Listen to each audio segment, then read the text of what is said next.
engaged bricklayers and helpers to handle construction of drainage boxes and culvert connections, which are constructed with bricks by hand. The city now uses precast concrete, I believe. Nevertheless, the old boxes are maintained by the bricklayers, as are the tooms which are broken. Missing bricks are replaced, mortar is fixed, concrete has been poured in some areas, repairs to vandalism, etc. has been made to protect graves from exposure. This is clearly the responsibility of the city in the case where family members can be located and demand that they maintain the tombs. The city acquired the old cemetery from Protestant Cemetery Association and the St. Michael Cemetery Association. Those organizations sold lots before the establishment of the Louisiana Cemetery Board and the regulations which require perpetual care funds. The city received no perpetual care funds from these organizations as a part of the transfer. The city assumed all obligations the association had at that time. Since that time, the ad valorem tax millage has provided revenue for maintenance and care of the cemetery. In the 1990s, problems existed with so many people claiming they owned lots or their family members were buried in a particular plot and they wished to be buried adjacent thereto, or double-stacked tombs. The demand of the cemetery at that time with the new section, which of course is subject to the Louisiana Cemetery Rule. Rules and regulations were adopted, and I believe there should be some files in 1996 or 97, as well as ordinances which were adopted at that time establishing the cemetery and planning out the plots, which was done by major engineering. The clerk's office should have copies of extensive records, rules, and regulations which were adopted and promulgated in the 1990s, which governed the operation and maintenance of the cemetery. The responsibilities of the family members of the deceased and plats showing individual plots. There are forms, documents, and sales which have been used since that time as far as I am aware, and personnel in the clerk's office should be aware of that. I highly recommend you contact Judy East, retired city clerk, for assistance.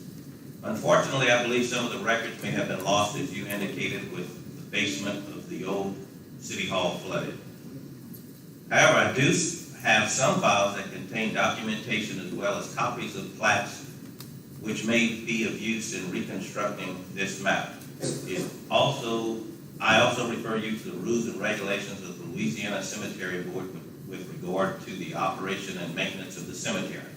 Please let me know if you need further assistance or assistance in this matter. With kindest personal regards, I am sincerely Thomas K. Gregg. So, that being said. Can you yield back my time? Yes, sir. Mr. Martin. Can I have the date of that letter, please? This letter is July 10th, 2020. And the date just for the record that we have right now? They would be August the 5th.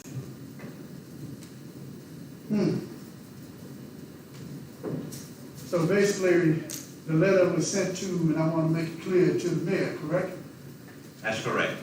The letter was sent to Mr. Tim Monto on July the 10th.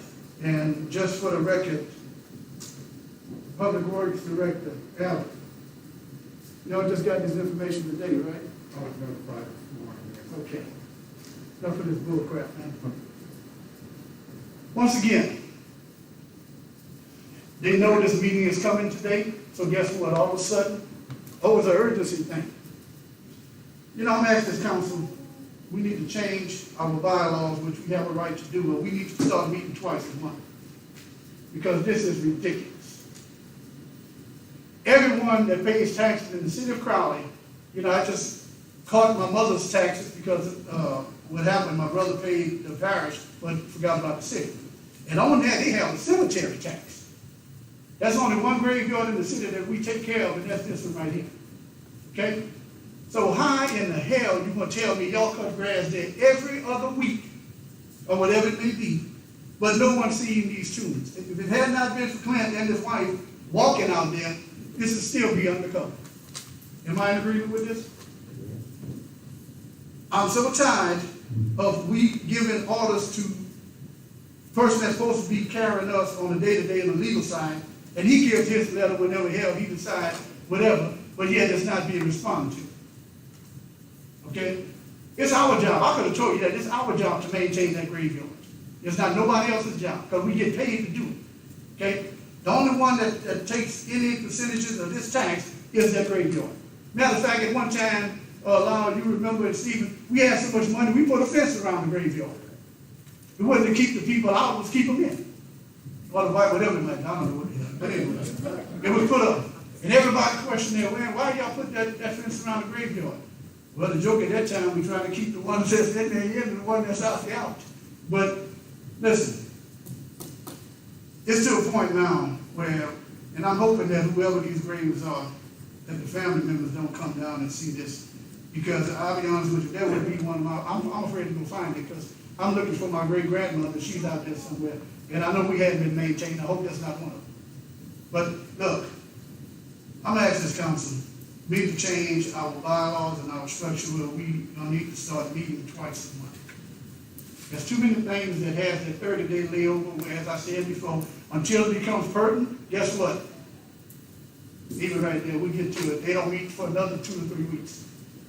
The mayor been having this all this time, and Mr. Allen, I want to apologize to you, because I thought y'all had this a long time ago.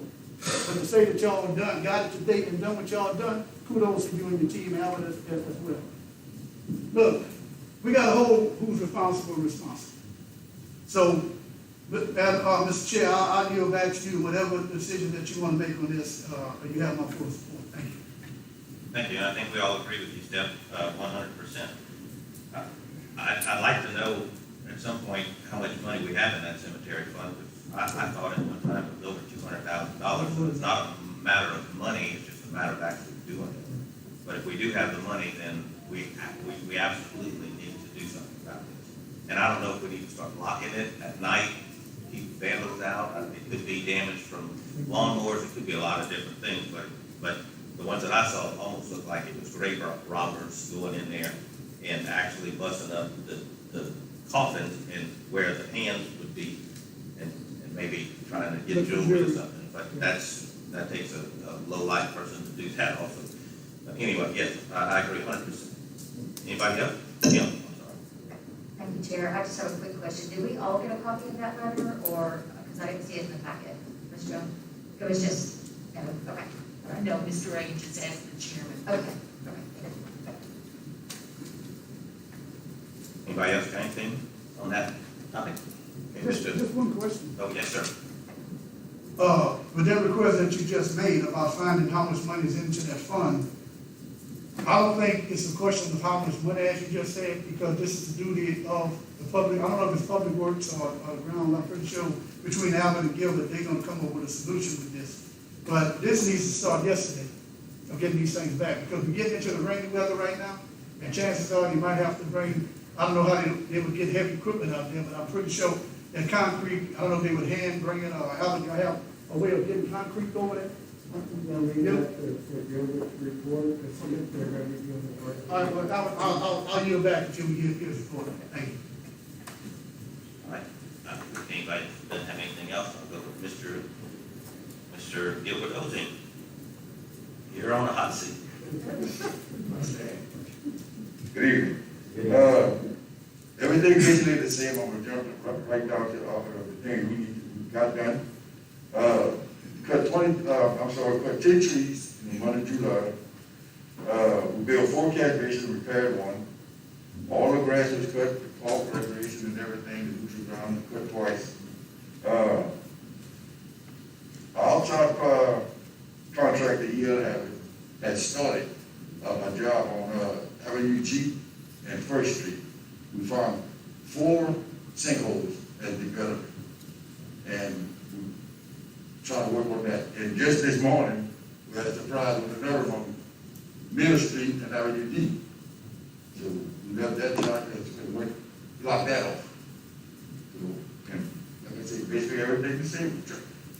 I can say we trying to stay up with the grass, but it's hard. I mean, but we with it. So you see it kind of long, we coming and get it. Because you cut it today, Friday gonna be up again. Any questions? Mr. Step. Gilbert, just for your opinion, because this was derived a long time ago. The holes that I seen, especially on First Street, if someone would have hit that hole, the whole front end would have been gone. We'll pass that. Okay, but wait, the question I'm about to ask you is this. Is it from the work that has been done either by Lawco? Yes. Thank you. Ladies and gentlemen, and once again, I go back to Lyle and also to Stephen. We had passed an ordinance that whenever they did work on that road, it had to be used concrete, and it had to be colored. You remember? Okay, so that means that the city should not be being taxed for their hole. Now, I don't know if we need to get, I hate to say this again, but get Tom Reagan to write a letter. I guess it'll probably get there in a few months, but anyway, get this letter and tell Lawco, Intex, whoever it may be, that they have a shared cost in this. Okay, it's their hole. When we first put that street, I don't think it was maybe a month. Next thing we know, they cut into the street, which I understand they had to do that. But at the end of the day, the deal was that they would use fortified concrete that would reinforce the holes. I don't know if we use pea gravel or what underneath, but those things are supposed to have been gone. And right now, on First Street, that was deplorable, right? I don't know if you had a chance to see it. But that thing was so deep, and it was like mud. It wasn't rocks or anything, it was mud. So I think this council needs to take the approach to, if you want to cut it, you fix it. Okay, because there's no such thing as, well, we done it 5 years ago, it's your problem. No. It was made whole, you're supposed to handle your business. I don't know how we're gonna do it, there's got to be some type of legal, but knowing Ben and all of them, and Lawco, I'm pretty sure they'd be glad to come in and do whatever they can. But before y'all take time off all that stuff, it needs to be handled. So, I'm not trying to tell you how you do your job, but you need to go to Lawco and tell them, hey man, these holes that y'all cut, or either in-checks or whatever it may be, and let them know, hey, your holes did not hold up. Y'all cost the city. And I don't know if the liability, if someone hit it, who gets the liability? Now, you're the lawyer, who gets the liability? Oh, there we go. Thank you. Thank you. Anything else from Mr. Gilbert? Brad? Mr. Gilbert, I got a constituent on Standardville Road that has recently had a catch basin installed by the city, and he's indicating that it appears to be just some rusty metal, in his words, that we use to sell a proper grate that's typically used throughout the city. It's cast iron grill, and they won't be rusted. They stay outside. Oh, so it is I haven't been out there with Yes, that stuff tomorrow. It won't be rusted, sir. But no, but it is a cast iron, it's Yeah. not just some fabricated. No. So it's a standardized iron. Yeah, Okay, thank you so much, I appreciate that. not a problem. And I don't know who's the best one to answer this question, but as you are aware, Mr. Gilbert, the other day we had a question of a work order come up. I met with Gilbert at the location, and he said I need to call in a work order to City Hall. So I called in the work order to City Hall, which nobody answered the first time, left a message, still didn't call back. So I called back that afternoon, finally got somebody, and I was told that work orders from now on have to go directly to the department heads, they don't go through City Hall. So, I don't know if everybody's aware of that. I don't know how that's gonna work as far as for our constituents calling in work orders. If they have to track down which department head to call to put in a work order, but this needs to be addressed also. We were told not too long ago not to go directly to the department heads, everything had to go through City Hall, all work orders. And then last week I'm told that no work orders go through City Hall, we have to go through the department head. So anyway, as soon as we can get some clarification on that, unless you have some now. Clint, I did speak with Joan yesterday, and Joan, if you don't mind, would you mind clarifying what you told me yesterday? Sure, we're slightly short-handed at City Hall, so anybody can call City Hall, whether it's a council person or a constituent, and they will be transferred directly to the department head from City Hall. And it's just a matter of inputting the information. We're too short-handed to do that right now at City Hall. But the department heads are aware of that, and the mayor made that instruction to them. And I'm sure you're not able to answer this question, but my next question will be why are y'all so short-handed at City Hall? But that probably won't get answered today for sure, so. Anybody else have anything else for Mr. Gill? Last day about the graveyard, Yeah. we're gonna start working on that Monday. And just let everybody know, I did tell Mr. Gilbert to call me Monday. I'd be glad to go out there and assist them or, you know, with anything they need on those graves, because I am the one that brought it up, and I really want to get something done on that, and we need to do it. And also told him that my next door neighbor is the owner of BC Ferguson, and I'm sure Mr. Lee would be happy to assist us in this situation and give us some advice on what to do. And as well as I apologize on the work order, when I told you that, it was freshly in my mind, and I kind of slipped in my mind at the time.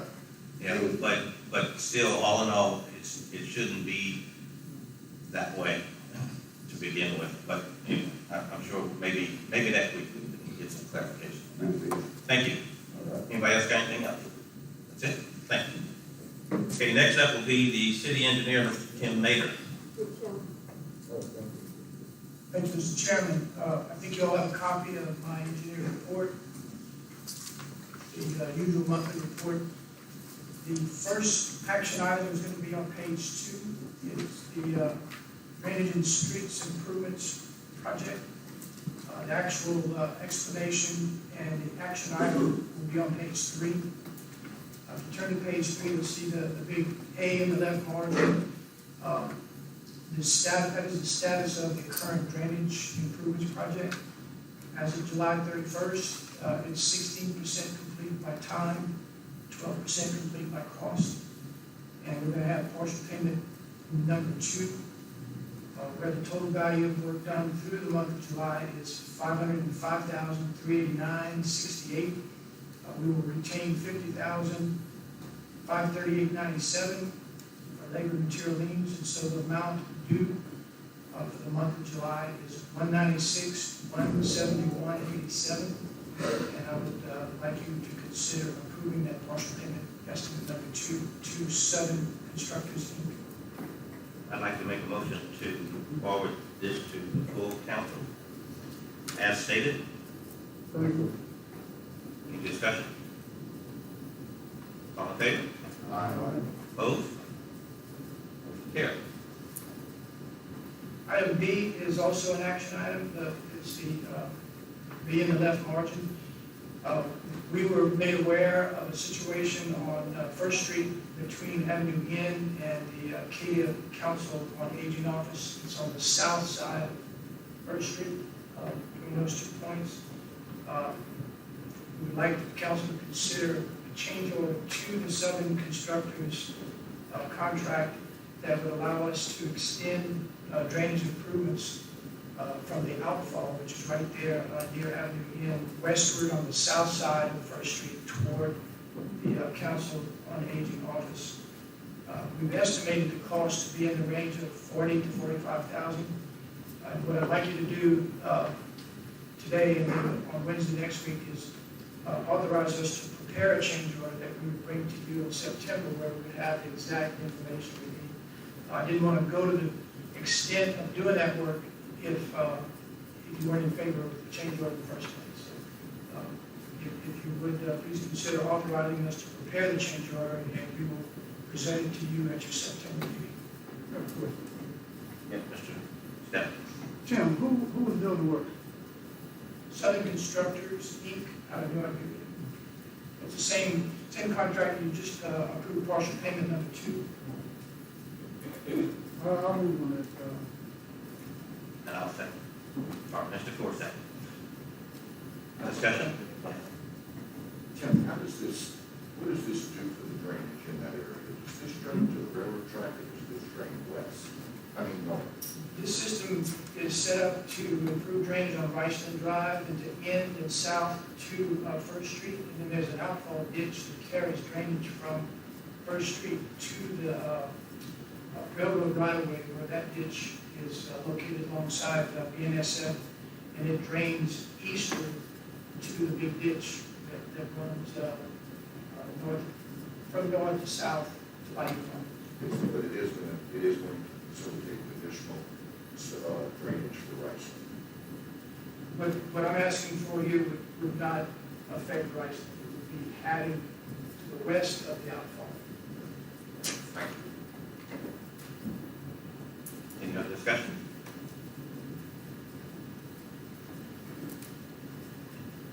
All in favor? Opposed? Motion carried. Okay, Clint, excuse me, Kim, would y'all please speak into the mic? There, people are saying they're having trouble hearing y'all.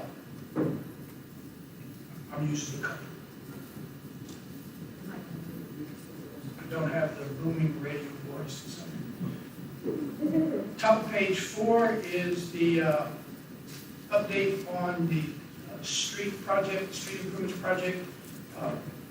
Most importantly, the bond issue. We met with bond counsel Jay Delafield and the financial consultants on July 21st.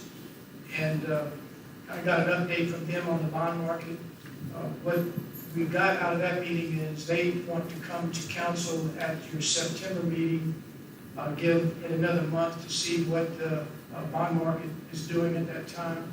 They've seen improvement, and they would like to present something to you in September that will allow us to go ahead with at least one bond issue for one of the 2 contracts that we brought up to you before. So no action there. I just wanted you to be aware that's coming up.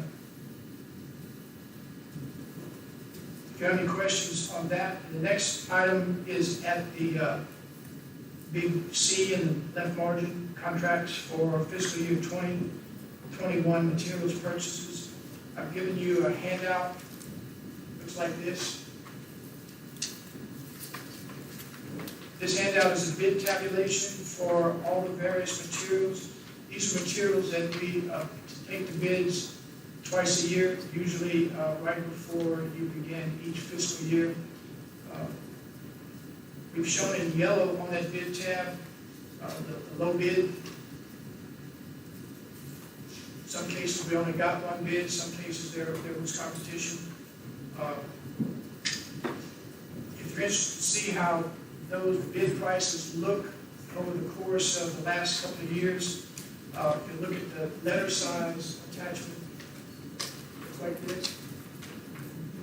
It gives you an idea of where the unit prices are for the various materials. Aggregate, proposal number 2 was coal mix. Proposal number 3 was crack routing, cleaning, and sealing. Proposal 4 was concrete pipe and arch pipe. What we did on pipe was we charted the pipe sizes that you most often use, 15-inch and 18-inch. We didn't do all of them. It would take a long time to do that. Proposal 5 is the rib PVC pipe, same thing, 18 and 15-inch. Proposal number 6 is Portland cement concrete and flowable fill. And the last one is asphalt concrete hot mix to furnish on. We haven't taken bids on that in a while. We decided to go ahead and do it. It's all in the same set of specifications. See what that price was just to furnish it. What I would ask you to consider today is to award the contracts based on the bid tabulation that I presented to you today. I'll make that motion as read. Seconded with a question. Seconded by Mr. Willard. Discussion. Mr. Step? Jim, what are the chances, you just used the term the most widely used, is there any way that we could probably stockpile some of that? Since we use, I think you said, I forgot which inch you said that we use the most of. Is there any way that we could stockpile some of that? I suppose you could. You get fairly quick delivery when you make an order, so I would think you probably would just take advantage of a supplier sending it to you when you need it. What about the fact if it's 12 o'clock at night and there's an emergency? That could happen. I think, it's always, even in our business, we always, whenever something goes on sale, quote unquote, which ain't too often, we try and stockpile as much as we can of stuff that we use on a daily basis. Like I said, I mean, I don't think it would hurt just to have just some on hand in case there's an emergency. I don't know how the council feel about it, Mr. Chair, but I'd rather have it here and not need it than need it and not have it here. No, thank you for that. Something to think about. Thank you.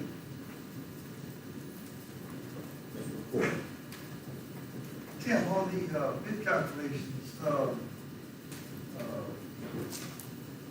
on the reinforced pipe, you have per inch foot, is that correct, or should be per day? Please. Uh, Yeah, Proposal 4, I was looking at the chart up front. oh, that's an L in, Or linear, oh, yeah, That's that's linear. linear, okay. linear.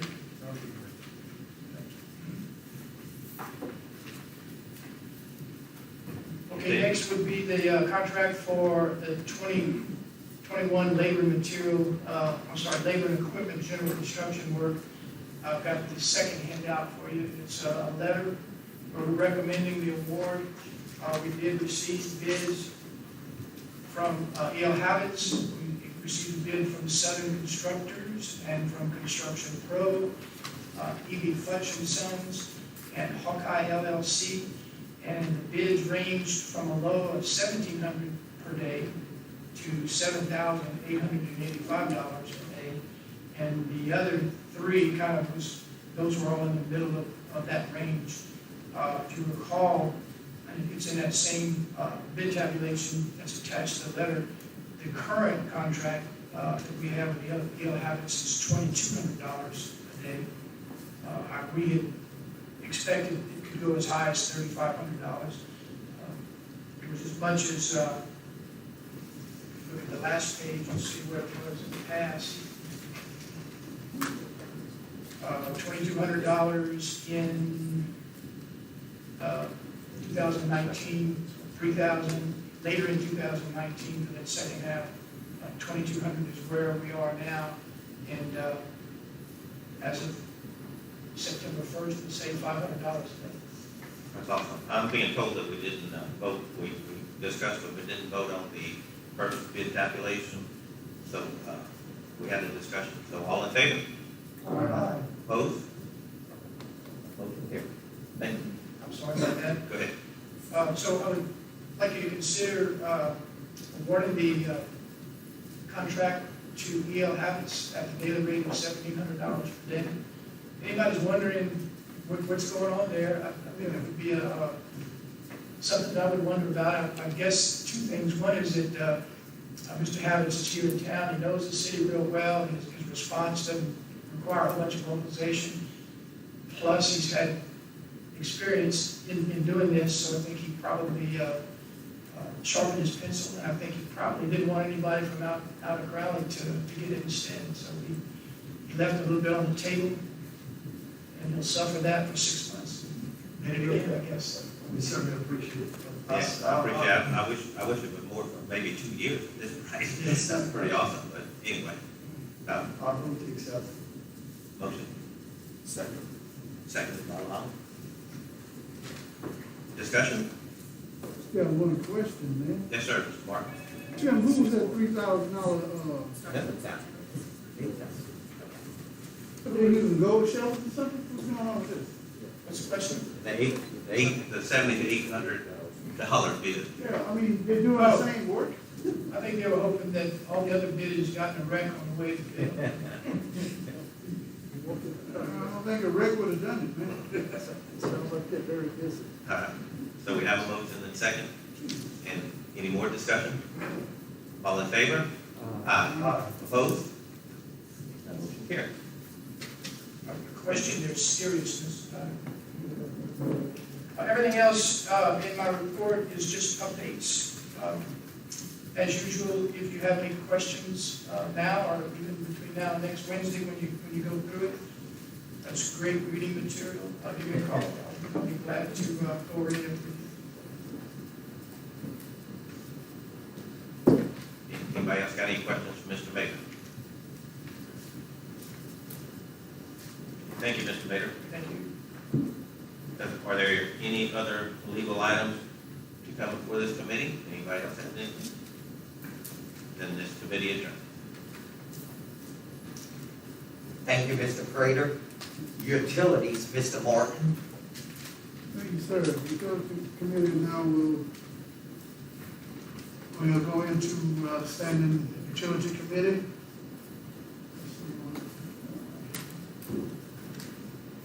Okay, I got a call from Tim Crater today. He's won't be able to make it today, but he did tell me that there was nothing other than normal day-to-day operations.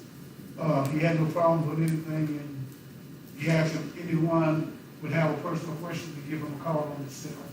So, but he did tell me everything was working fine. He was just waiting on us, whatever we ordered or whatever it may be, to come in, and the day-to-day operations is doing well. Any other questions that I might be able to answer from Tim? No other? Okay, well, next in line, the other Tim, city engineer, Tim Mayer. Thanks, Deb. My report on utility committee begins on page 13. All I have for utility committee today are updates, and I do want to point out just a couple of things to you. That first item, item 1, SCADA system. You see there in red and yellow, I'm giving you an update on a recent project that we completed. We were able to do it with loan funds and grant funds. We installed flow meters at the 3 city pump stations, the only 3 that actually send wastewater to the plant. Wastewater, in other words, won't get to the plant unless it goes through one of these pump stations. And we've never had the ability to figure out how much flow actually reaches the plant. It's a good, vital piece of information to know in certain conditions like storms. It may hit us with rain for several days.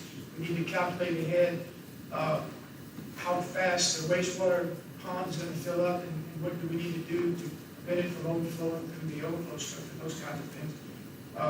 And also, it gives us some information that I show there. To see attachment C is the very last page in my report. It looks like this. It's a chart. It's the very last page of my report. First time we've been able to do this, where we're actually comparing.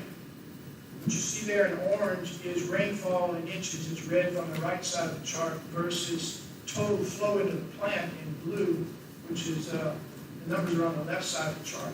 What you see there is the way the system reacts to rainfall.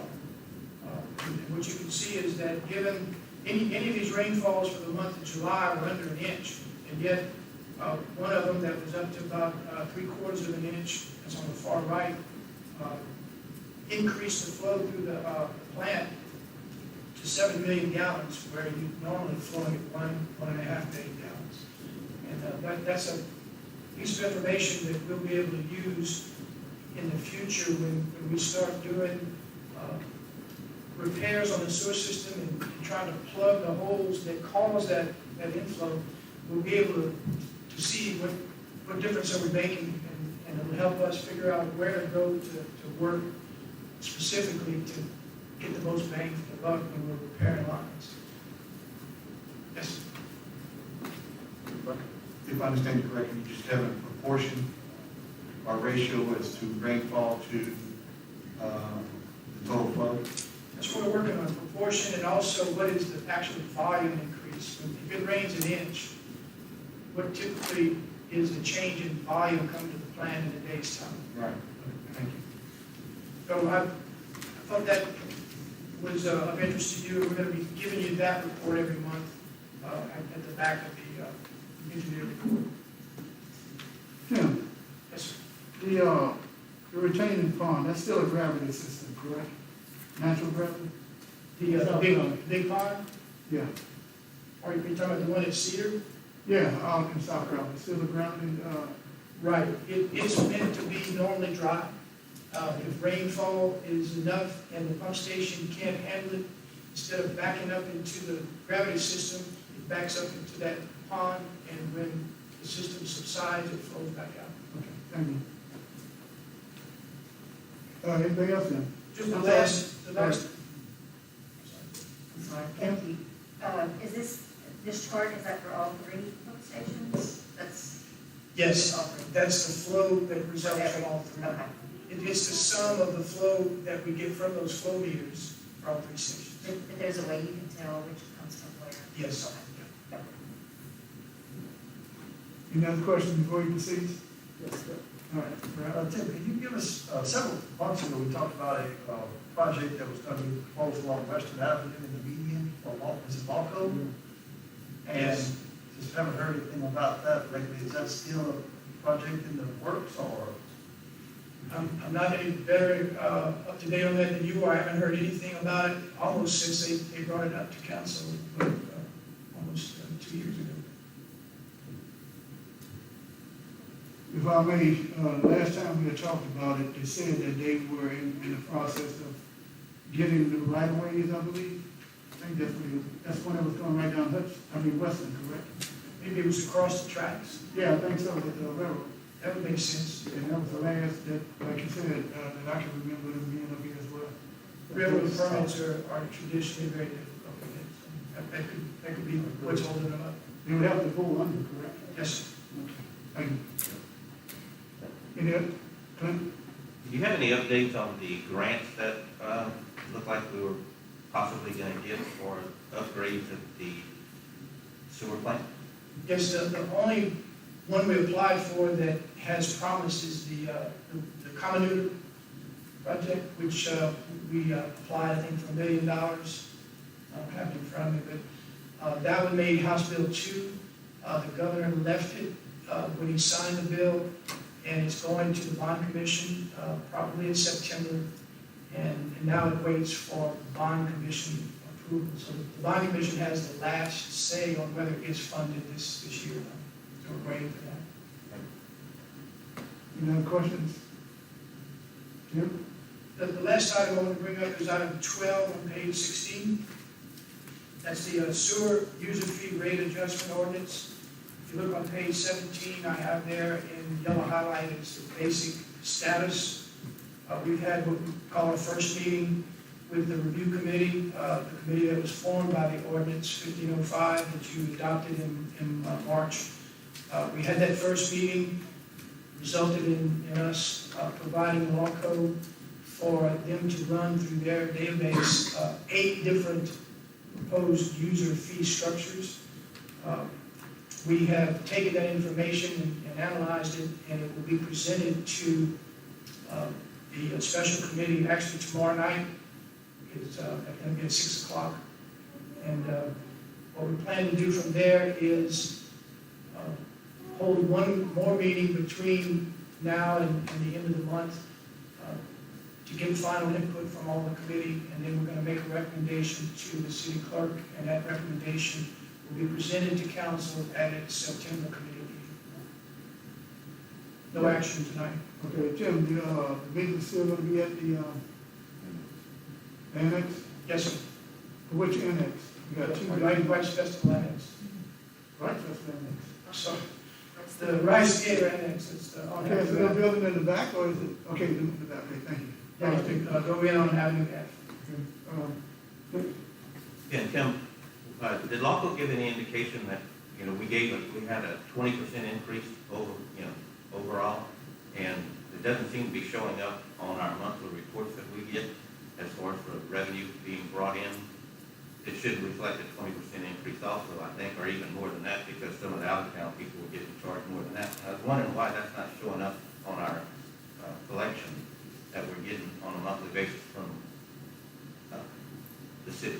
Yeah, I don't know. I don't see that reported directly. We get it every, the sewer user fee is every month. We get it at our regular council meeting. Oh, you're talking about the Shouldn't that reflect the 20%? Depending on the time frame, yes, it should. I haven't seen it yet. I think the biggest increase we've seen in a month was like 4 or 5%. Yeah, the new rates went in, you voted them in March, you didn't get a full month till April. Pandemic may have had some effect on consumption, may have got it It'd be higher. higher, maybe lower, we're not sure. And I could tell you, You might question them on that, find out why it's not reflective, because it was a straight 20% increase, then we should be getting that. Doesn't seem like we've gotten it yet. I'll look into it. Thank you. Well, Tim, I would like to, Jeff, right before I get you, hold on a second. If it's the wishes of this council, that we have that report along with the regular sewer user fee, would that be possible? I think he's talking about that. That's what I'm asking. He said, but we just now in line for the first one, correct? And you usually get that report at your council, regular council meeting, not meeting. That's what I'm saying. I mean, when we get it, it'll be separate from the actual user fee, or how would it be incorporated? Right, it is the user fee collection. So the 20% is already built into it. But what Clint's looking for is to see if it was in fact 20% higher than this time last year. Yeah. Okay, well, what I would like to see, as chair, that you have some type of, whether it's like you highlight the yellow, green, blue, or whatever color, offset in black, that before and after. So that way we get an idea where we at with things. I think if we can do that, we'll find out exactly just how much money is being put into the system and what difference it makes. That's what I'm saying. I'll check, I'll get with Darren, and get last year's and then this year. If I can get a good April, a good May, a good June, July, and we'll see how it's going. Right, Jeff? Yeah, that report, as I've said before, that doesn't cover money, that's volume consumed. So you're not gonna have a 20% increase in consumption. What you've been seeing in those reports isn't money, it's a fluctuation in the consumption each from month to month. Okay, that's not bad. I thought it was money that we were looking at. That's what the focus is. We're not worried about the consumption. Yeah. Well, I'll check the consumption, I'm sorry, I'll check the dollar. That's what we're, yeah, that's what okay, we want. yeah, I mean, they can use it. We can use the best they want. That's correct. We just need how much money we got coming in. So if the consumption is up by 5%, then our money should be up even more than that. So with 20% plus the 5%. So that's great, news. So if we can see the dollar amount, that would be very. I think we highlighted it, give us a general idea. I'll do that. Thank you. And I think another thing we need to take consideration, make sure that though, when we say July, numbers are actually July and not 3 months prior. Correct, Because we get reports on the county, but as we all know now, that is not commensurate with the date of the county that we received. Understood. So just to be clear, you want actual time in there? Yes. Okay, thank you. Okay, anyone else? Jim, do you have anything else? That's all I have. Any other questions before we close? All right, we'll go ahead and close utilities. Thank you, Mr. Martin. I will open recreation. Peter isn't with us tonight, but I can read his report. Youth baseball, softball season has ended. Teams got an average of 8 games. We will be delaying the registration for soccer and flag football due to COVID-19 concerns. There are no plans to cancel at this time. Office staff is full at the Rice Festival building, and we are one short outside employee at this time. We have plans to fill that spot in the new fiscal year. We have one employee set to return to MLK shortly after an extended medical leave. For now, the building is still closed. We replaced the MLK Center sign with a new sign within the last few weeks. And that is his report. Mr. Chair. Any questions? No questions, Chair, but if possible, I'd like to read something since we're dealing with the kids, and this is back to school, and recreation is designed strictly for the kids. If I may, have permission from the Chair? Yes, yes, sir. This is going to be, this is sponsored by the NAUW members, and it's, I'll just read it out as read. The back to school giveaway and seminar Friday, August 14, 2020 at 6 p.m. at the Martin Luther King Center, the pavilion, which is outside, the big pavilion. 1725 West Hutchinson Avenue over here in Crowley. As they say, supplies for success, tips for a successful school year. That'll be free. Backpacks filled with school supplies given away. and that's while supplies last. And also, students must be present to receive backpacks. And parents are, as always, in the UW, whatever they do, they have the kids in mind. They invite all the parents to attend as well. And once again, this is while supplies last, and once again, students must be present to receive the backpacks. And for more information, you can contact Ms. Merle Kane or Dr. Zilla Proctor at 337-783-8094. Once again, 783-8094, or any member of the Crowley branch of any UW membership. Thank you, and hope that, don't forget that we'll have to have a mask. They'll be using, as always, the distance 6 feet. And this is for middle and high school students only. I want to make that clear, middle and high school students only. And we have in our President, Dr. Zora Brock, I don't know if she wants to make any other elaborations on it. Thank you. Thank you, Mr. Chair. Thank you, Mr. Martin. Anything else for Rep? Okay, if not, I will close. Mr. Fogelman, zoning. I'm sorry, Mr. Mayor. Oh, thank you. I have updates on page 20 and 21. Of interest would certainly be the renovations and repairs to the Rice Festival buildings on page 21. Summarizing there the architect's description of what's going to be done at the Rice Festival building. And bids are to be taken on August 20th. And assuming that we get competitive bids, architect will be coming to council at your September meeting to award a contract. Mr. Prater. Who approved the plans? I mean, I saw it on the newspaper, I guess that was yesterday, that it was going out for bids, but I don't think any of the council had an opportunity to review the bids or approve it or disapprove it, or we haven't seen anything on that. Do you know when we'll be provided some of those plans? So that, are we going to be able to approve it, or is it already approved by someone else? It's already out for bids, and again, it's being handled by an architect, Josh Humphrey is the architect. So we don't have any say-so in what it's going to look like and how they're going to do it, or what they're going to do. If they want to put a statue on the top of it, or think that's a psychedelic building up, we have no idea. I would not prevent you from having a say-so in any project I would present to the council. But I guess it's going out for bids, and the plans have already been approved, and we know nothing about it. It just doesn't seem right to me. Again. Anyone else? Mr. Martin? Since when, who has the power to approve anything this council is supposed to approve? We're the legislative body. Anything that goes out for bids has to have our recommendation, either for or against. So who approved this to go out to bid, and who got the bid? How do we know, I myself, like Clint just mentioned, I want to see all the bids. Because there's sometimes, the plans is regardless.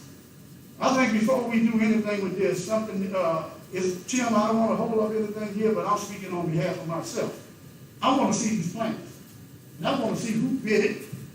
Because remember, there's certain businesses that this council has vowed not to do business with. Okay, and I want to make sure that we adhere to our decision. So, this is a travesty, man. So someone took the liberty to just say, oh, don't worry about it, just go ahead and build it, anything. Don't worry about the council. They don't have, what are we here for? Just to be clear, it hasn't been bid yet, so there's plenty of time to look. But that's what I'm saying. But if this hadn't been brought up today, it would have been built without us seeing the plans.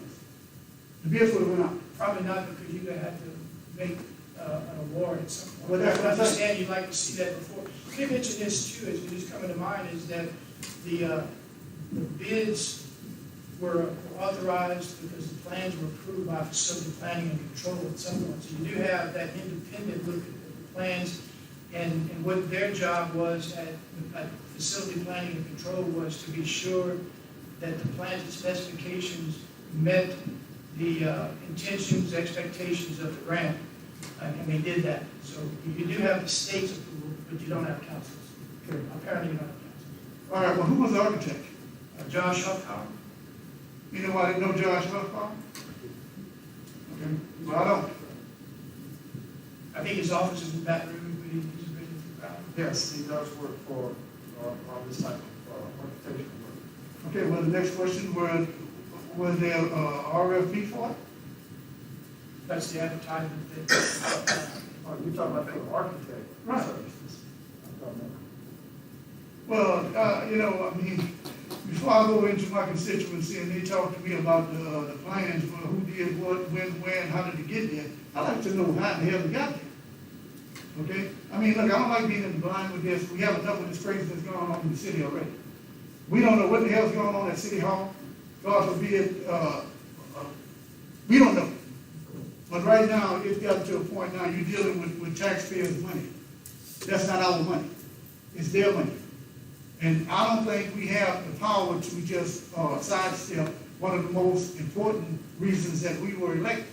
And that's to make sure that all the I's are dotted and T's are crossed, especially with contract. Because we're held responsible. Okay?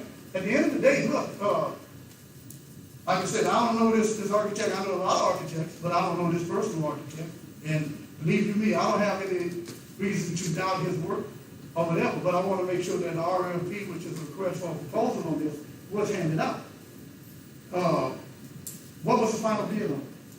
you haven't been bid Well, I'm pretty sure that there's a number that he put on there as an architect.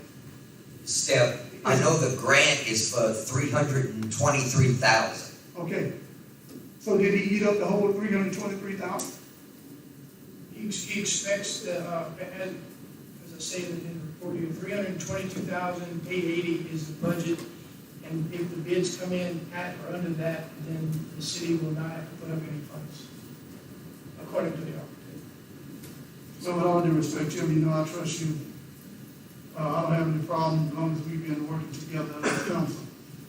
But I, for one, cannot go into my constituency and tell them with a open heart that we took part in this bid process, because we didn't. I know I did. So what I'm asking is this: are we to approve this at the next council meeting? On full council meeting? You're gonna take bids on the 20th. Is there any way that we can get the plans before Yes. now and then? Yes, sir. I will get you the plans. Okay, I appreciate that. Thank you.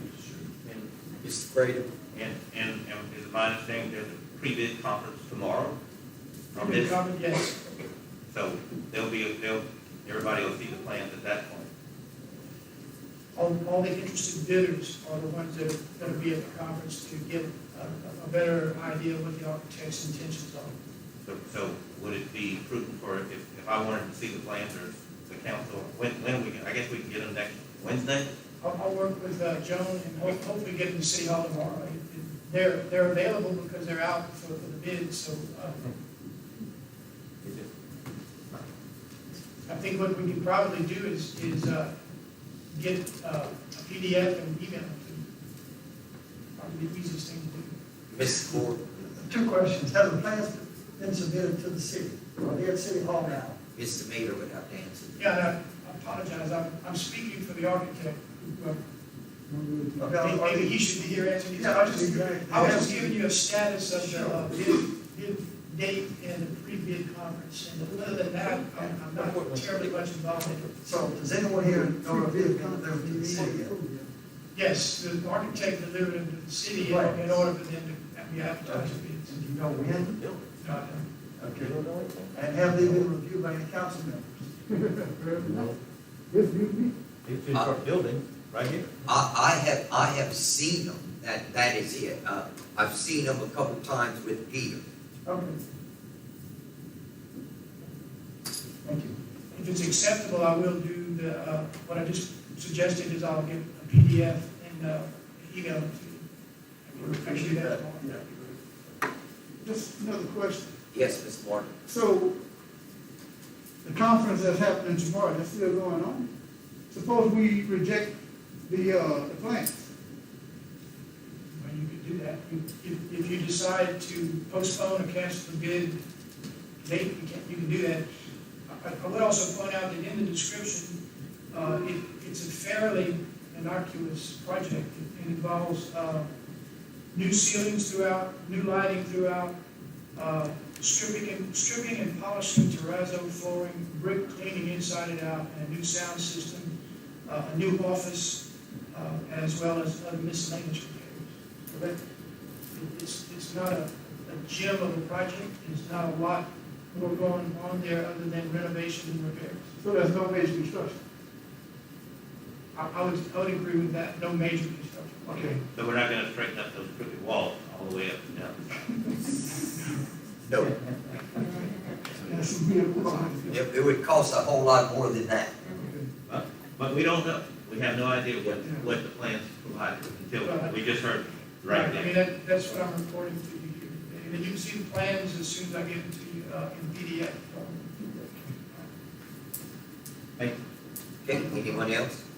Just, if you have an update, Mr. Chair, I know Peter had told us that he was looking into bids for the MLK bathroom and also the new sound system over there. Has anyone been contacted on that yet?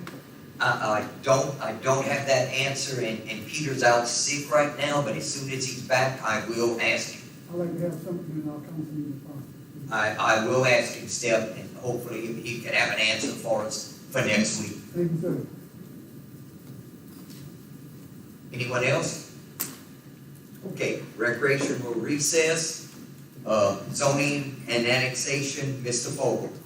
Thank you, Mr. Mayor Pro Tem. I would like to begin committee for zoning and annexation. Let the record reflect that all members are present. Mr. Mayor, do you have something for us? It's in writing in my report, it's already, Okay, great. just updates. Under action items, first action item, you should each have a copy of the Planning Commission letter. Do you have that? You have it? I'll read it for the record. Planning Commission, at its July 28th, 2020 meeting, Planning Commission held a public hearing about repealing and deleting Appendix A, Section 3, subsection 1407, prohibited uses. This is dealing with the Gateway Overlay District. Please be advised, after discussion and careful review, the Planning Commission makes a favorable recommendation to repeal and delete Appendix A, Section 3, subsection 1407, prohibited uses. I would set forth a motion that we adopt the recommendation made by the Planning Commission, seconded by Sammy. Any discussion on the item? Yes, sir. Okay, so are we still taking these things on a one-to-one basis, or just a general overall? Are we going? It is being completely removed. Good, thank you. Okay. Any other discussion? All in favor? All opposed? Motion carries. All right. Given the passage of that, at this time, I would like to recommend that we call for a public hearing on September the 9th of 2020 to introduce an ordinance to amend the Gateway Overlay District as recommended by the Planning Commission. Any further discussion? All in favor? Need a second on it, Ron? Need a second. I made the motion. Okay, well, I'll say second. All in favor? Aye. Nobody opposed? Motion carries. I'd like to just, if I may, take a moment to explain. I think there's a little confusion going on with this right now. I was told that it had been advertised for a public hearing to be held on August 12th, and it was done. However, it was done prematurely, and I think that was just inadvertently accidental. It was explained to me this afternoon that we cannot proceed with a public hearing until we have the recommendation from the Planning Commission, and then we act on that then. So Wednesday evening of next week, if this is passed, the ball is in motion for our public hearing to be held. And at September 9th meeting, when the public hearing is conducted, we'll have a final vote. So just to clarify, there was all kind of confusion today that I received a number of calls about it. And that's it. If there's nothing else to come before zoning and annexation, we will recess. Thank you, Mr. Fogelman. Okay, public safety, Mr. Corn. Thank you. I'd like to call to order the Public Safety Committee meeting. All members are present. And the reports will begin with Chief of Police, Jimmy Broussard. Give his report.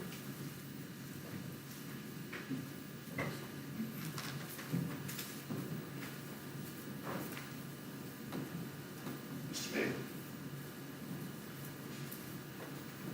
Yes, sir. You got the paperwork? I didn't get a letter about that.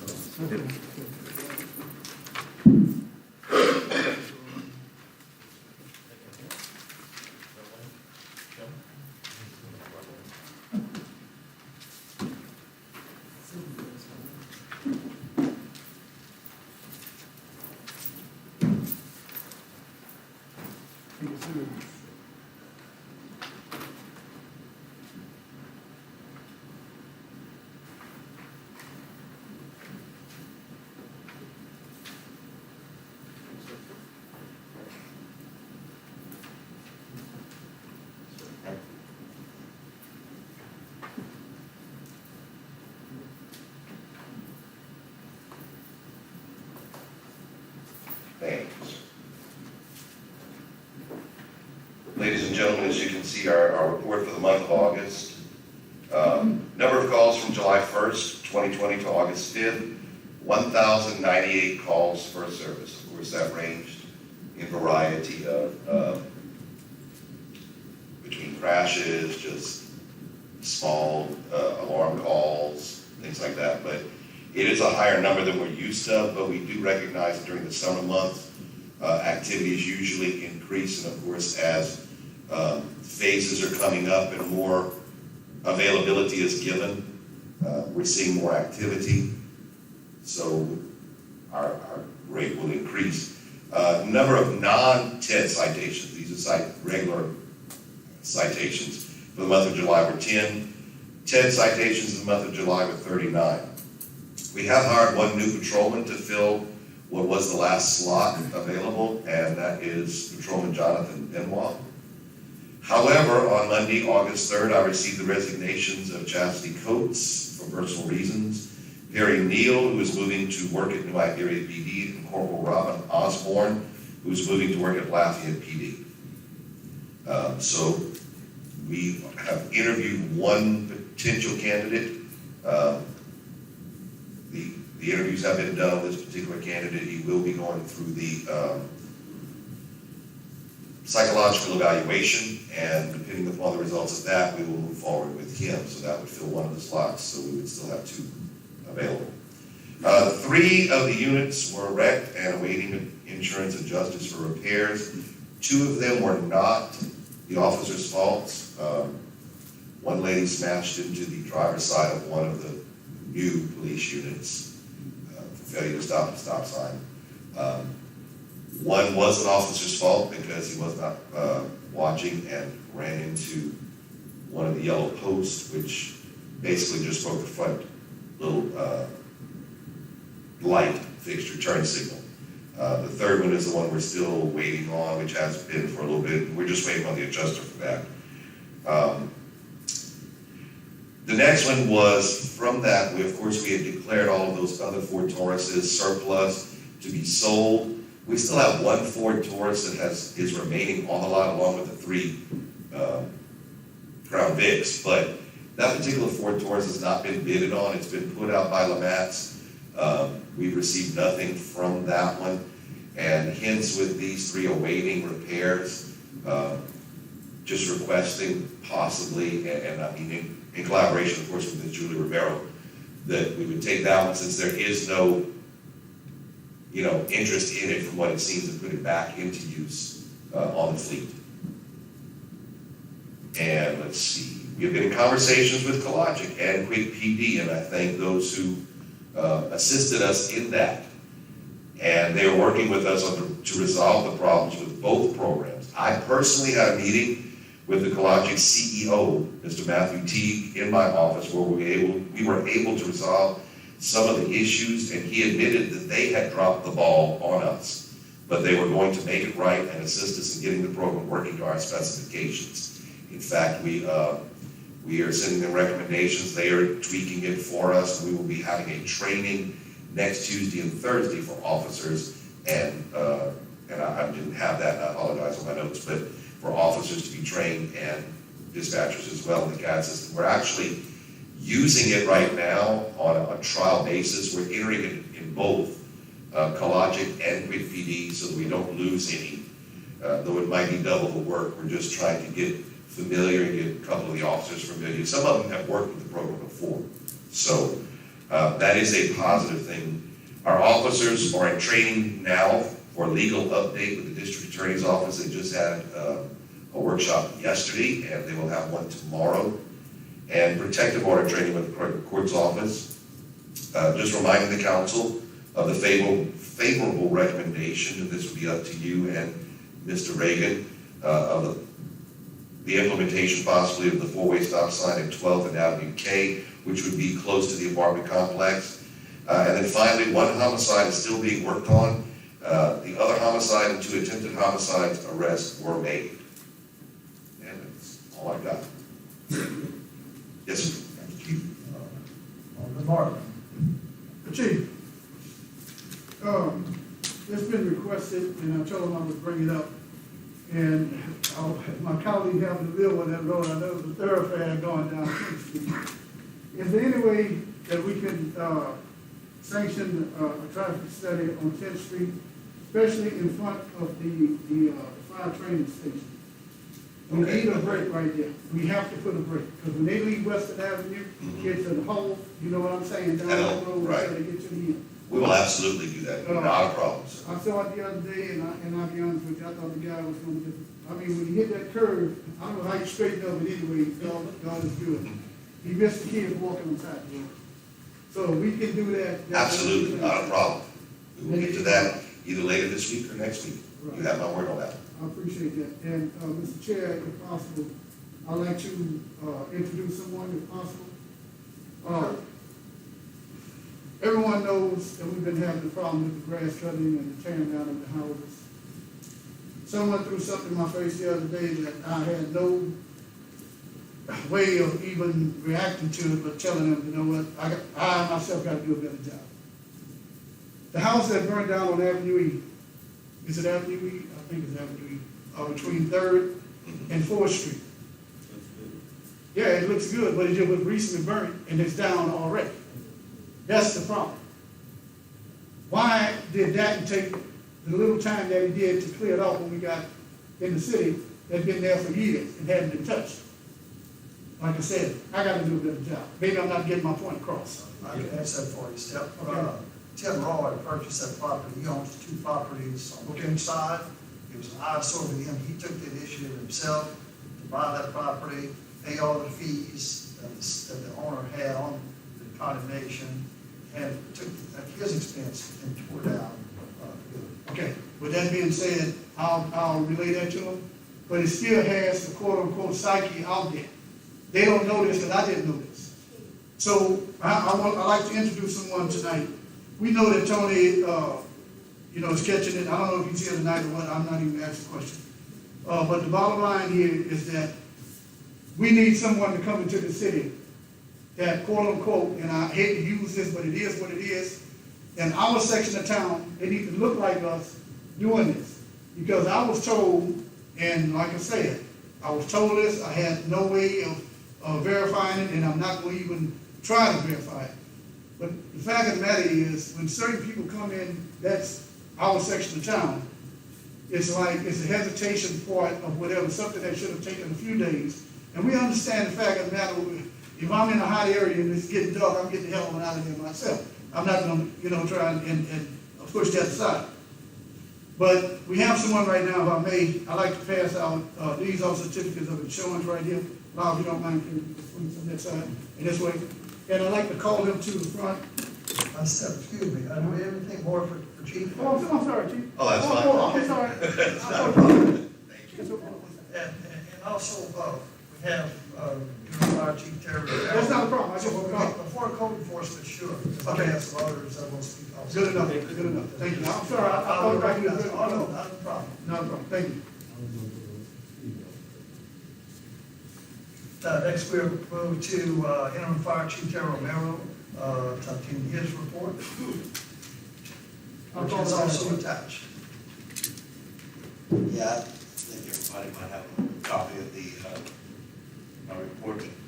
We responded to 50 calls of service, including medical assistance, structure fires, fire alarms, vehicle fire, electrical wiring, or parking, power lines down, assisted Crowley police in entry of homes, and general public service calls.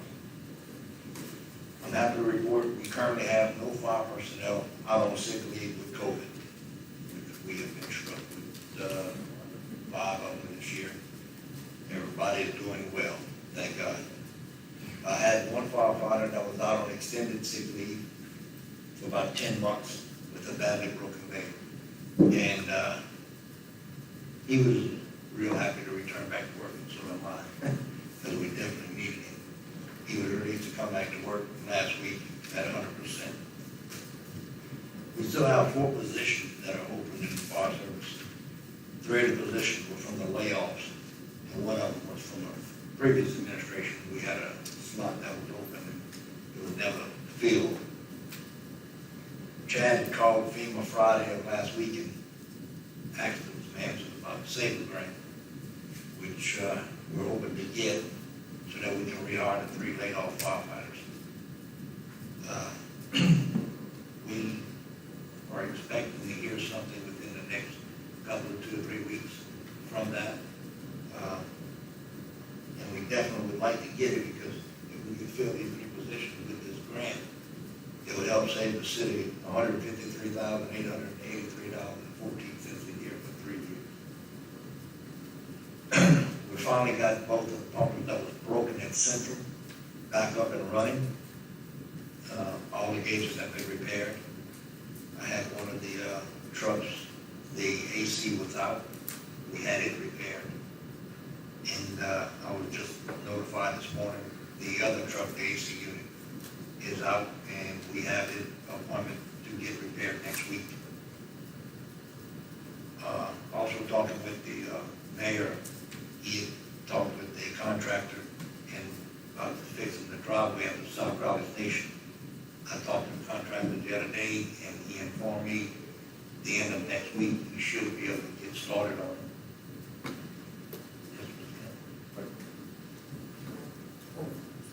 it. Is that the same contractor that we just approved? That's the city contractor that's doing this work? Not that I know of. No?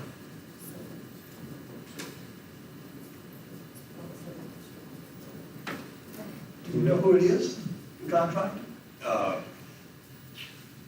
Chad just, fix the whole driveway, pull one slab instead of having 3 pieces.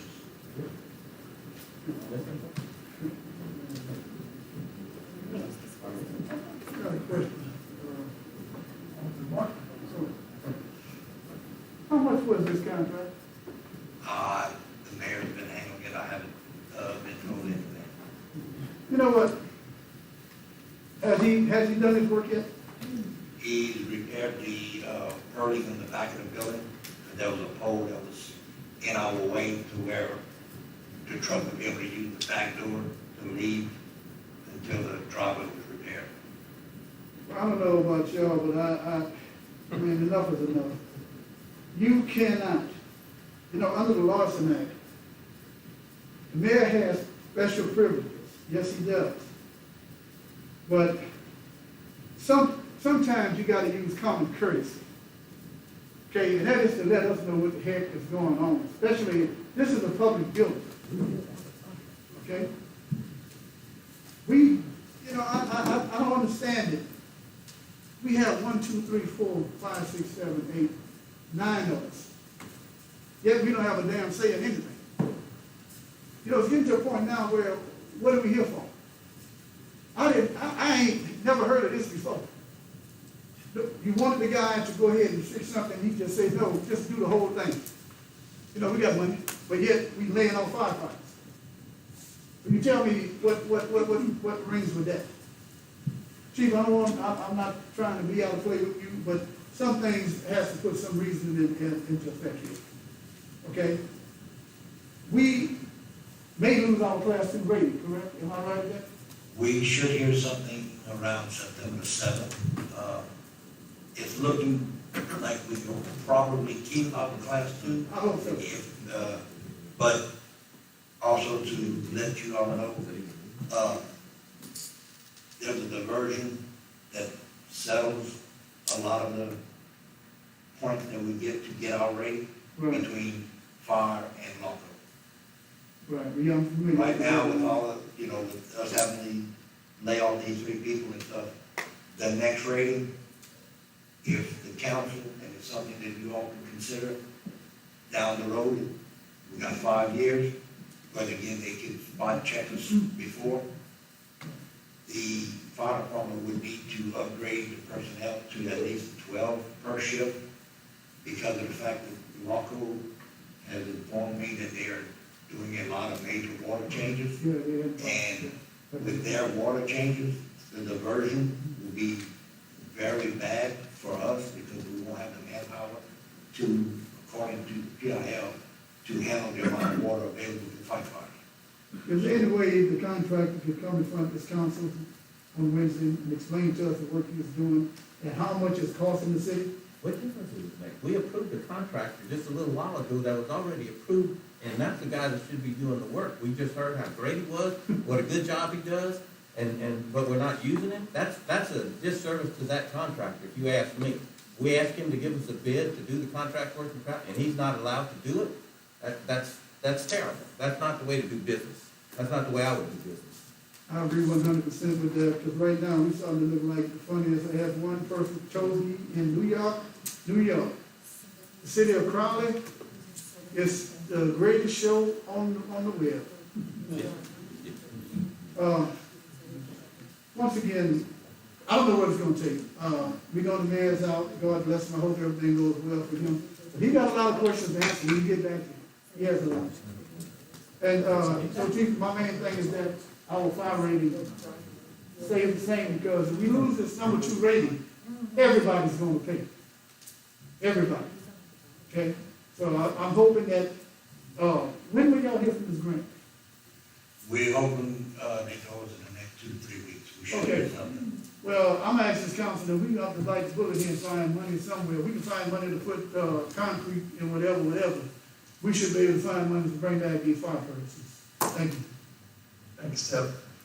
Chief, I have one question. With the upcoming budget to be approved by the council on September 1st, have you met with the administration to discuss in detail your department's needs for the 2020 fiscal year? We haven't, the budget that we have that was given to us for this previous year or the upcoming year? Well, what I'm talking about in the upcoming year, have you had an opportunity to sit down with the administration, the mayor, and discuss the needs of your department in detail to know so they can set the new budget according to your department's needs? No, sir, I haven't had a chance to sit with him, but, on several meetings that we have talked,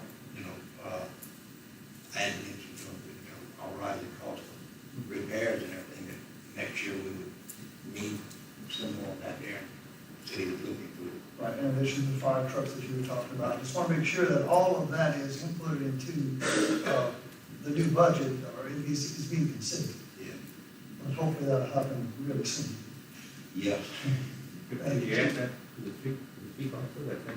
Yes, in fact, Chief Broussard, anything else for Chief Romero? Well, we also had the fire chief test was given July 8th. 9 of the people that have taken it has passed. We're waiting for the Civil Service Board to approve the scores, and then they'll release that to the mayor's office so that he can take his action to appoint the next permanent mayor chief. Seems like we have a well-trained fire department for that year to pass the exam. Yeah.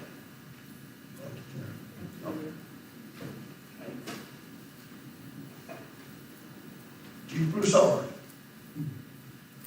I'll ask ask the same question of you. With the upcoming budget to be approved by the council on September the 1st, have you met with the administration to discuss in detail your department's needs for 2020 fiscal year? No, sir, I have not. Thank you. Also, I did forget to mention one thing, and I did want to. Alderman Wilridge is fully aware of being public buildings. We've been in constant contact with him. The east side door of the police department, which leads to the parking lot between the police department and City Hall, we found out is termite infested. So we had to do a contract of $2,500, which was a deal to have the termite control, but the replacing of the floor will probably be around somewhere around $5,000. Again, coming out of the budget, my budget. So just want to make the council aware of that. $1,700 a day. Sir? $1,700 a day. We have a contractor that will do that work for you. Well, and we contacted Mr. E.L. Habit's builders because they were the ones who first did the job, so. Thank you. Thank you. Thank you, Chief. Okay, now, before we get to the City Inspector Tony Duhon's report, I think we have a public, someone like to address the committee step. Yeah, if possible, but I think I would like to, if it's okay with you, Chair, I'd like to have Tony's reports first, because this is dealing with his report, to help him out if possible. Thank you. I'll yield back to you. Thank you. Mr. Duhon, the floor is yours. Good evening,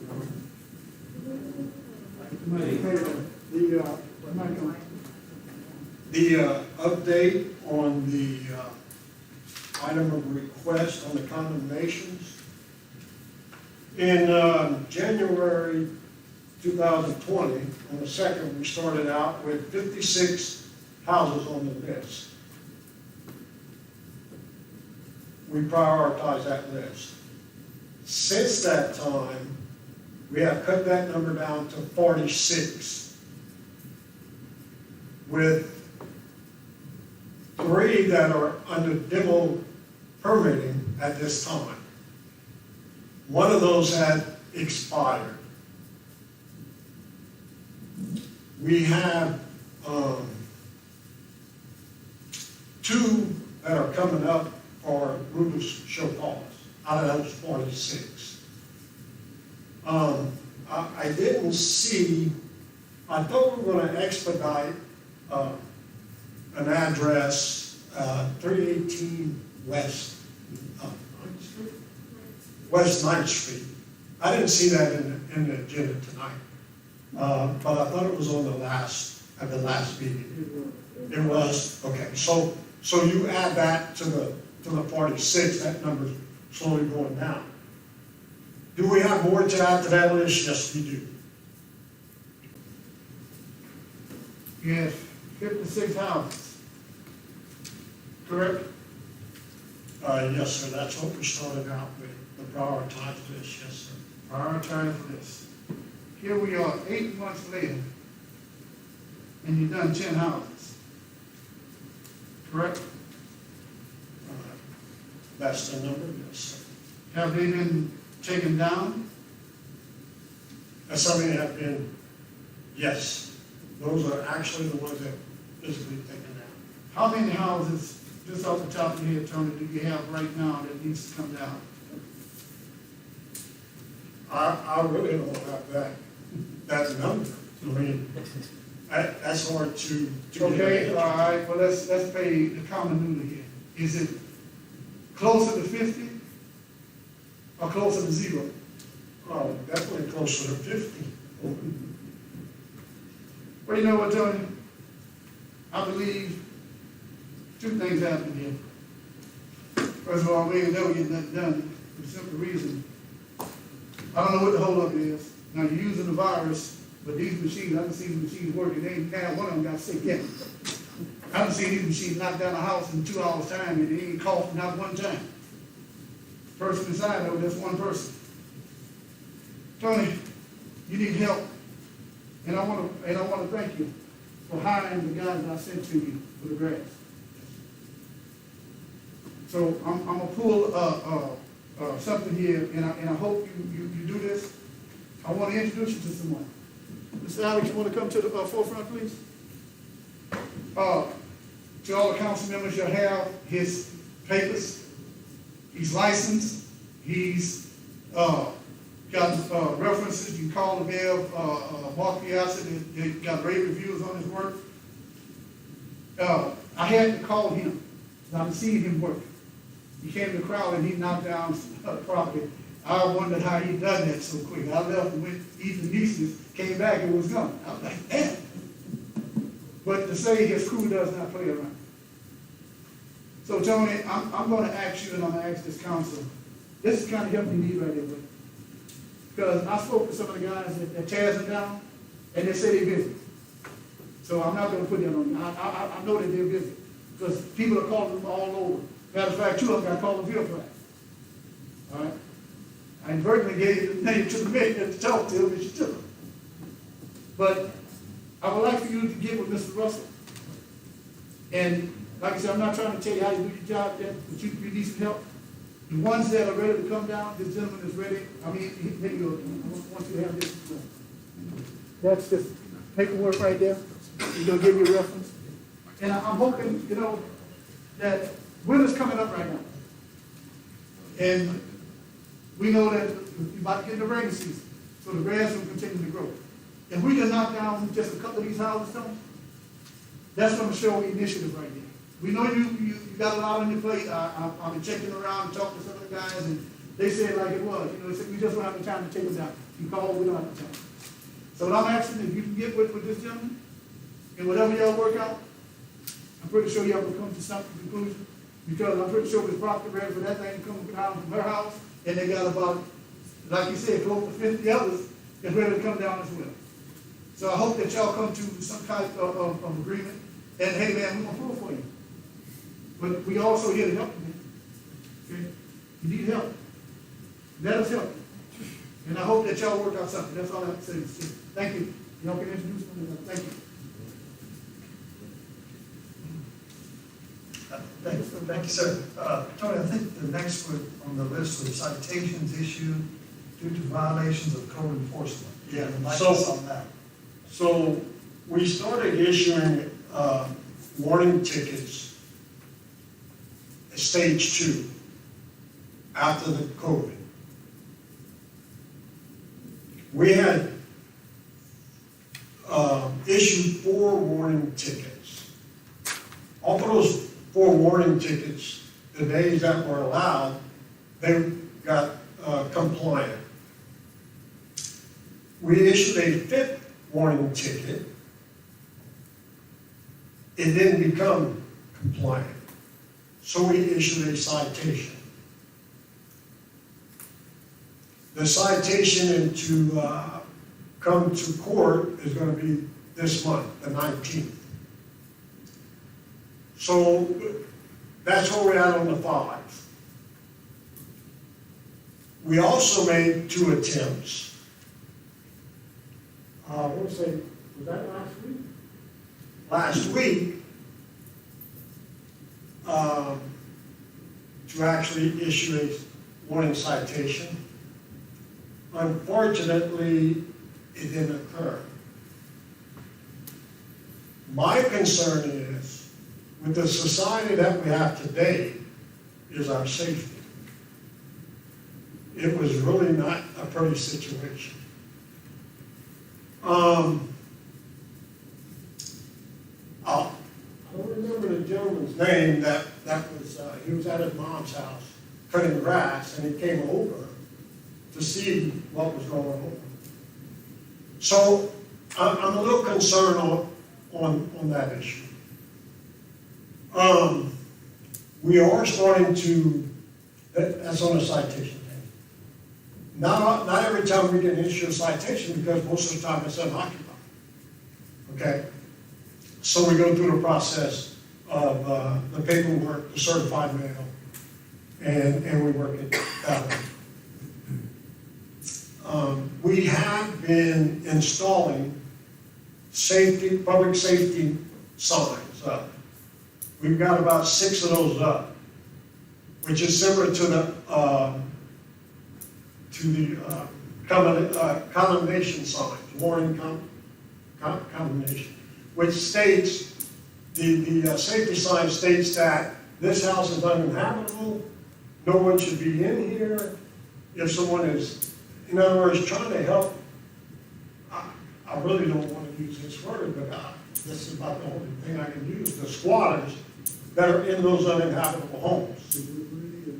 Now, do we legally have a right to go over there and get them out? Not our department, okay? We're not commissioned, don't worry back. But with that sign up there, I think it would allow the right people to get those people out. In those instances, can you contact the police department and ask for an officer to come out and do just what you need to have done with those squatters? Actually, according to legal, I can get with the chief and see, okay?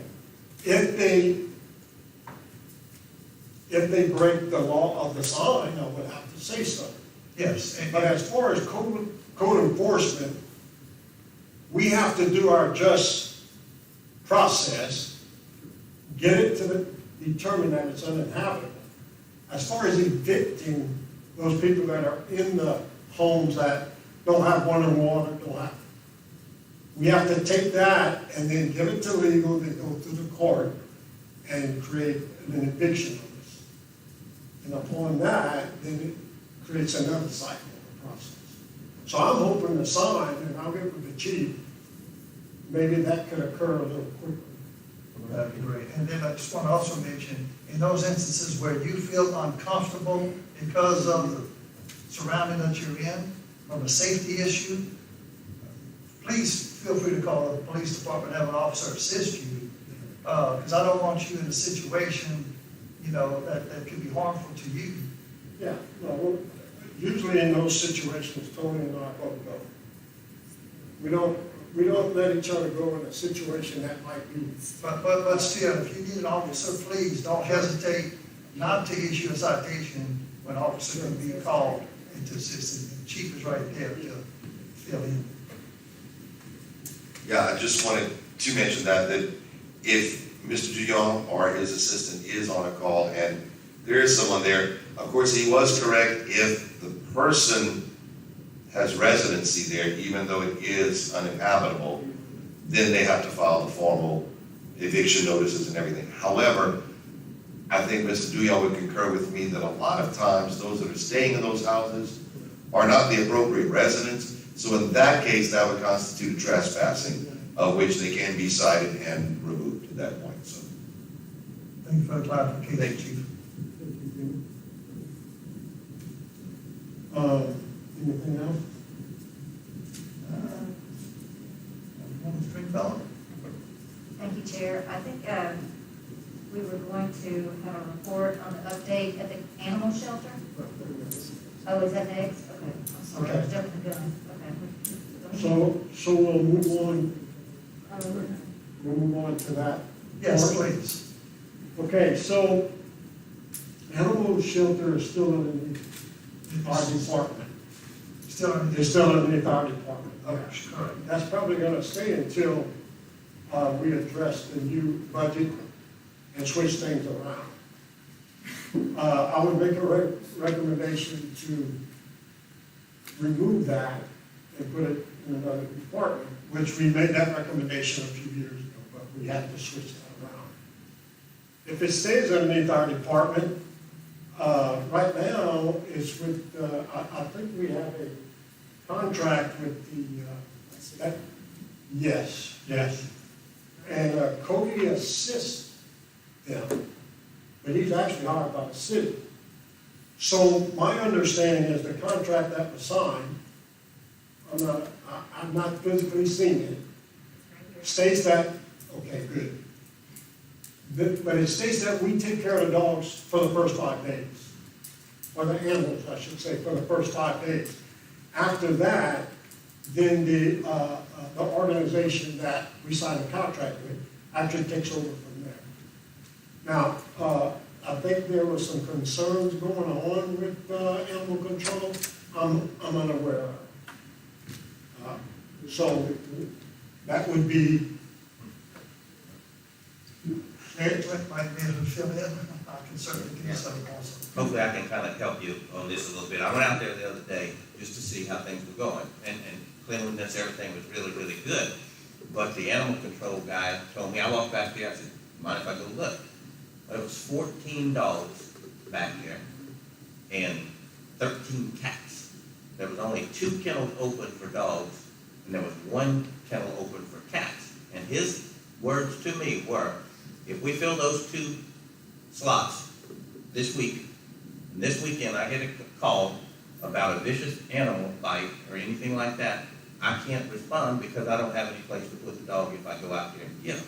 And I'm like, wait a minute, this is not, this can't be. So where'd all these dogs come from? He said, well, there's some from New Iberia, there's some from Latvia, they're coming from all over. And they're filling up our kennel, and then we get a call from our citizens, and we can't respond. So I don't know what the answer is, but somebody needs to really get on top of this pretty quick, because I can't imagine a vicious animal biting a kid or something, and the animal control guy saying, there's nothing I can do about it because we don't have any place to put them. We have what, 16 kennels out there, and there's only 2 available at one time. I didn't realize that we were gonna be taking in dogs from out of the parish and out of the city and all over the place, but that probably needs to be addressed. Hopefully we can rectify that situation. So, Ms. Kelly, Yes, sir. There's 18 kennels at the shelter in Crowley, and I think 13 were filled, is that correct? I think I think there was 14. He told me there was 2 available, is what he Okay, so told me. 2 of the kennels are in non-working order, which was like that whenever we received it, which was supposed to be fixed, after we signed the contract. So we've never had a problem with animal control having to go out and pick up a dog and a kennel not being available. And I don't think anybody has a problem with it yet, right? It was the potential was there for that to occur, is what he told me. Right. Yes, I know it did. Part of this rescue, I didn't do it just for the rain dogs or the Crowley dogs. These dogs that I've taken were gonna be euthanized, and they didn't have no one else to help them. So that's why we brought them there. But if something would occur that one of the kennels were full or whatever, we would make it work. We would never have a problem or turn down a City of Crowley dog. We would never do that. Well, that's reassuring, but that's not what was conveyed to me by the animal control officer when I went out there. So all of these problems that you're having, you've talked to the mayor, he's been out there, he's seen this, and I haven't talked to him since he's been diagnosed. since he's been what? Diagnosed with COVID. Okay, but Before prior to that, that, and so what was his, I mean, it's not the council to say they're gonna go out there and fix the sink, they get somebody out there, that's administrative, there's nothing we can do about it. Oh, no, and I'm very patient with that. My thing is that in rain, we've never had any problem with this, ever. We kind of run it the way we want to run it, to help save the lives of animals. And I feel like if this is going to be an ongoing situation, that we're going to have to step back. Because we're doing the best that we can with what we have, and our volunteers are behind me here, and they bust their butts every day. And I don't think we've ever had a problem with us, Cody, going out to pick up a dog and not having a kennel available. And I want to congratulate you and compliment you on the excellent work that you're doing, because I went out there the following day and saw how the cleanliness of the facility, how well it's being run, the dogs are fed, they look healthy. I mean, I compliment you fully. Thank you. The concern that we have, as you know, when the contract was finalized, we didn't see a copy. We approved, we came with great recommendations, and I still feel that way today. The concern now that I find is that if we do have a situation, let's say in the middle of the night on the weekend, and the kennels are full to capacity, does the animal control officer know who to call? They can come out immediately and make that transition, because if we have a dog bite, that dog has to be picked up. We always had a kennel available, always. Okay, so a kennel will always be available. Yes, sir.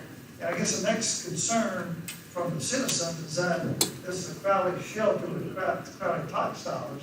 And again, this is a legal issue that, I'm not one to make any recommendations or take a position on, but I just want to make sure that what we're doing by taking it out of city dogs, beyond the city limits, is that okay to do, you know? Because I certainly want you to stay, I want you to continue with the efforts, but at the same time, we have to make sure that we're not doing anything improper.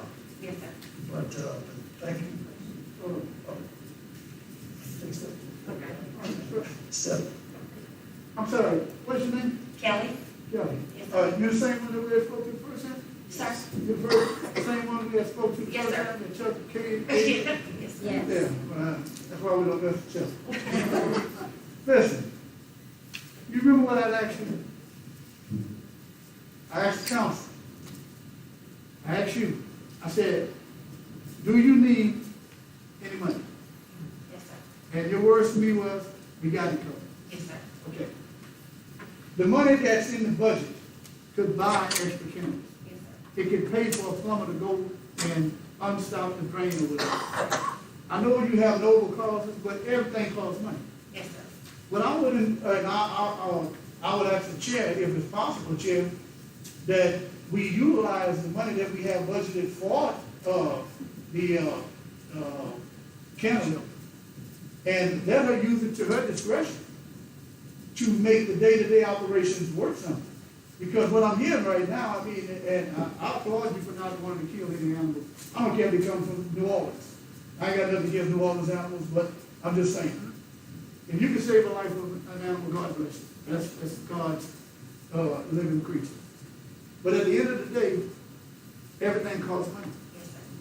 So what I would ask you to do is this, utilize the money. Tony, I don't know how much you have, that's in the, budget for the shelter. Don't we have money budget for the shelter? Okay. Yes, Is and you should have to answer that question if you have authorization to extend those funds if necessary.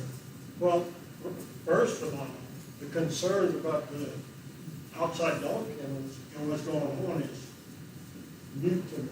Okay. I have not heard these concerns at all, but yet it's something in my department. So, where did we go from there? We go from today forward, whatever recommendation or whatever she needs to contact But that's what I'm me. saying, so not the interrupting chair, but do you have control of the money that was used previously for the shelter?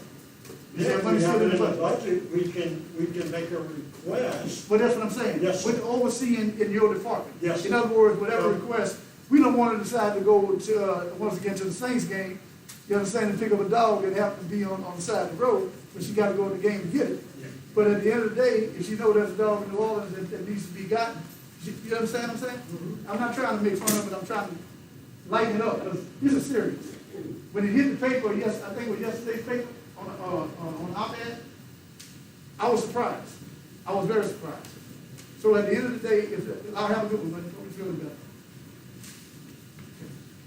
Can we use the money that's there already? And at your discretion, the money that you need, like, I mean, I don't know what a plumber costs to knock down, I thought a rooter take care of it, you know? But is there any way, Chair, that you can, get with Tony and also the mayor and whomever, and let her utilize the money that we already have appropriated for the shelter? It's Tony's discretion. $45,000 in salary. No. I mean, there should be funds there, and again, Tony, you know, it's his department. Well, that's what I'm saying. I mean, Yeah, whatever y'all Kevin, want to do. you just communicate with Tony, that's the department head, and I think that'd be fine. Okay, let me have that resolution. Thank you. Yes, thank you, Chair. Could we possibly, make sure that Mr. Dillon gets a copy of the contract, so he can know, Ms. Jones? Can he get a copy of the contract? Okay, thank you. And, on provision 5 of the contract, it says, the city shall continue to provide all animal control enforcement responsibilities of the city ordinances, and the city reserves the use of the office and the use of 5 kennels for holding animals, subject to quarantine animal holding periods as required by city ordinances and or state statutes. Does that mean that we, and I don't know who would answer this, but does that mean that there's going to be 5 kennels empty or in reserve, or how do you read that, Ms. Kelly? In rain, what we do is, we've never really had a problem with it. But I mean, if y'all want us to follow that to the T, we can make sure we have 5 kennels open at all times. But like I said, in rain, we just kind of all work together to make sure we have kennels open when we need. And were you given any like timeline on when that work would be done? No, Okay. no. Right.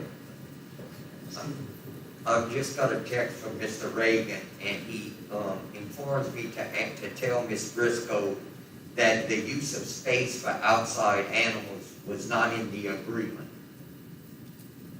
Now, that's the only thing I have in the text.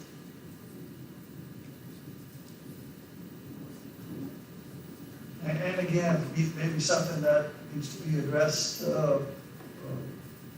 Mr. Reagan's input, again, that's his determination, not mine. Yeah, that's correct. That's his determination from reading the agreement. Mr. Chair, if there's any way possible that between now and our regularly scheduled meeting, that all the principals come together, and if it's not in the agreement, let's put it in the agreement. We got that big backyard over there, because I'm thinking if we had another, winter's coming, but right now it's nice and warm outside, and you keep these animals, it may call switching them out. I know we do it all the time, we switch out a lot of times. Let them come with a game plan, and we visit it, and everyone has a copy of the, and Ms. Jones, if possible, can we have a copy of the original agreement contract for our next meeting, and can you give it to us? That way we can go line by line and go through it, because at the end of the day, this is something new to everybody. Okay, so let's come together and just say, we're gonna help her, help us. And I think everything will be all right. And Kevin, I guess, in rain, that agreement's similar, and you're taking dogs in from other areas and housing them in rain, there's not been a legal issue there. Like I said, we're not trying to create problems for you, just want to make sure we address these And that's things. what I'm getting at. I want it to be a good, working, Yes. situation between us all. So, like it is in rain, y'all get along, Yes. y'all work together as a Right. team and say, Sure. Thank you so much. thank you. Brian? Oh, I'm sorry. Yes. Mr. Reagan said, all he said was that when they originally came to council, it was not mentioned that they were gonna take outside animals.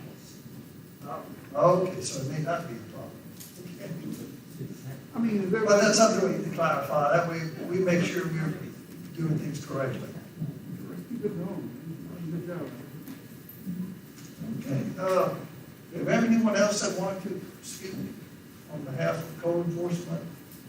Had a few calls that they aren't here. Anything else for Mr. Tony? I just want to, Tony, I hope that you and Mr. Alex can get together. I mean, look, one at a time, let's just knock it down. That way the people can see things are happening. And we're gonna take the pressure of everyone sitting here and push yourself. Thank you. And lastly, Tony, have you had the opportunity to meet with the administration and had to discuss your budget needs of your department for the upcoming budget? Not yet.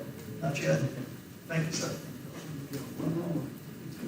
Item number 4, City Attorney Tom Reagan provided an update regarding amendments to ordinances, increasing all minimum fines for citations to $100 and regarding payment and contract with Exxon for police department body cameras, tasers, etc. Mr. Reagan's report is attached. Joe, do I need to read that on the record, or can we just have it? As read, just use the term as read. So we can read it on. Everybody got a copy, Okay, fine. And then they can read it if it needs. yes, please read so we can move on. And thanks, Mr. Reagan, for the update. We'll read it before the next meeting. Yes, please read before this Wednesday.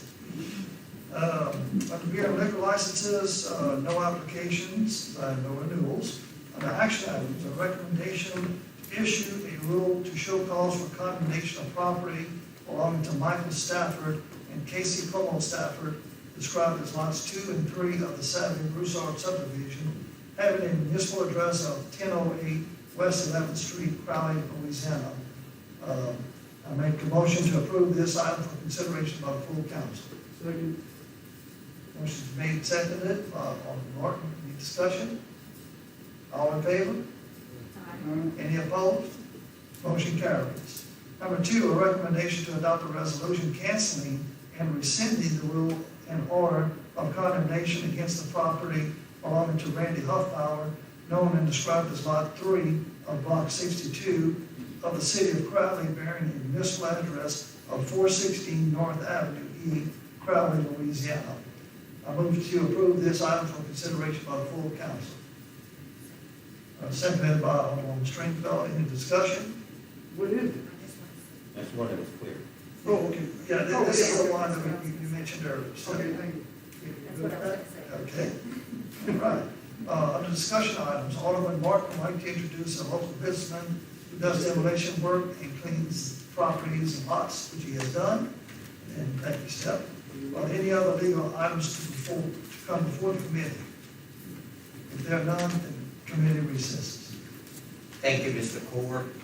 Mr. Wilridge, Public Buildings, please.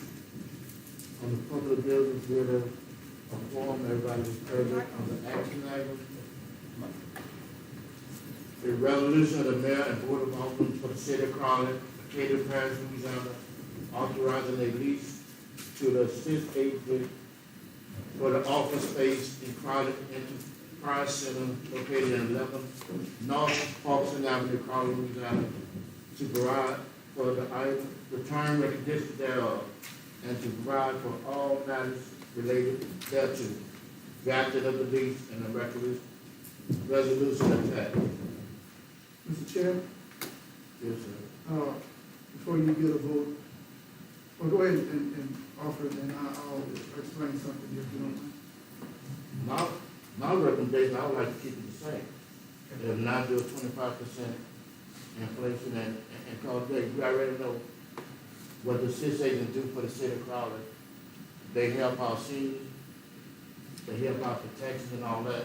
So I don't see why would we want to raise their taxes for among the people. It's out for discussion right now.